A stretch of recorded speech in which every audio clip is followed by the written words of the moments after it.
I am the Tofu Golem. Please enjoy the video. You begin by confirming the TV is connected to the correct Wi-Fi and that the YouTube app is updated. This avoids streaming hiccups. Once done, open the YouTube app from the home screen with your remote and choose Sign In. You can use the remote to enter credentials or pick Pair Device and follow the on-screen 6-digit code with your phone. Make sure to pick the right account so your subscriptions and recommendations appear immediately. Once signed in, navigate with the remote or use voice search to find videos faster. Voice reduces typing errors and saves time.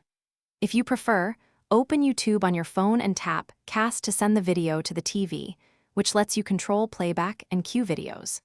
Make sure to set playback quality in settings if bandwidth is limited.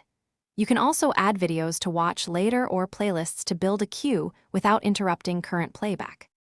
You control playback with the remote. Play, pause, skip, rewind, and toggle subtitles or playback speed, so use those during playback to fine-tune viewing.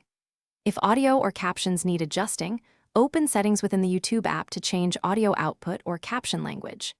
If playback stalls or the app crashes, restart the YouTube app and the TV, verify Wi-Fi signal strength, and if casting fails, unpair and repair your device using the on-screen code.